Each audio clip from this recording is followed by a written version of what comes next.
Bonjour, c'est Cosmic Vratch. Aujourd'hui, on parle d'un couteau qui a une grande valeur historique, le Nontron. Alors le Nontron, il tient son nom d'un village de Dordogne qui fabrique des couteaux depuis peut-être la nuit des temps, mais en tout cas au moins le XVIIe siècle. C'est une zone où il y avait beaucoup de minerais de fer. Et donc c'était une zone traditionnellement qui faisait de la forge, et donc depuis le XVIIe il y a une tradition de maîtres couteliers qui en font des couteaux traditionnels français parmi les plus anciens. Vous verrez que le modèle a pas mal de points communs avec l'Opinel, a priori il est plus ancien que l'Opinel. Alors ce modèle, c'est le modèle numéro 25, qui a une lame de 9 cm.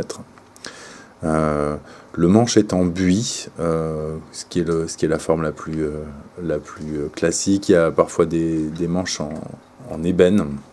Alors ça en fait un couteau qui est très léger. Il pèse une cinquantaine de grammes, malgré sa longueur.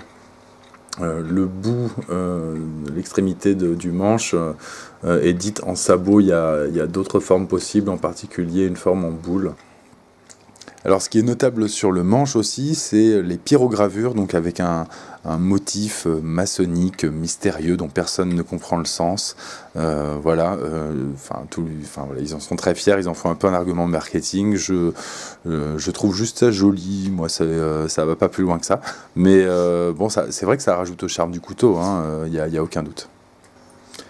Il y a donc une lame qui est en inox, c'est un inox qui s'appelle le T12, qui est une variante du 12C27 qui apparemment est fabriqué spécialement pour les couteliers de Nontron, pour qu'ils puissent faire le traitement thermique eux-mêmes. Je trouve ça assez sympathique vu que la plupart des lames inox en France sont traitées à tiers. Au moins celui-là est traité à part, est traité maison. Il existe aussi des lames en XC75, donc un acier en carbone beaucoup plus classique. Il paraît que ça prend une patine très jolie.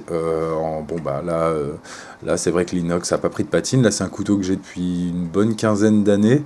Alors faut savoir que le buis, quand on achète le couteau, est particulièrement clair, et que en fait cette jolie couleur miel, là cette jolie couleur dorée, elle arrive avec le temps. J'ai rien fait de particulier aux manches à part utiliser le couteau régulièrement.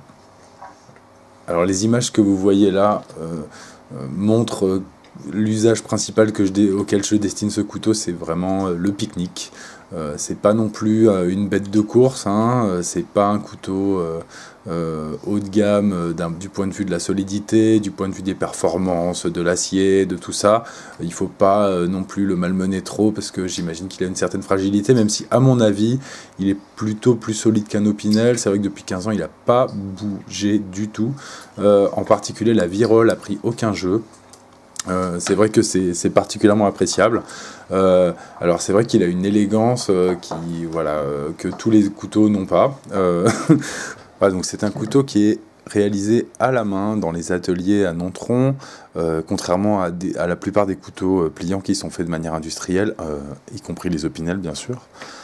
Ça explique aussi en partie son prix, qui est quand même aux alentours de 60 € pour ce modèle, ce qui n'est pas donné pour un couteau pliant, et en même temps relativement raisonnable pour un cadeau ou si on veut vraiment se faire plaisir. Il faut avoir dans l'idée qu'on n'achète pas de la performance, on achète un morceau d'histoire, on achète de l'artisanat, on achète quelque chose qui a une âme quelque part, si j'ose dire. Voilà, donc si le couteau vous plaît, moi j'ai rien de plus à vous dire.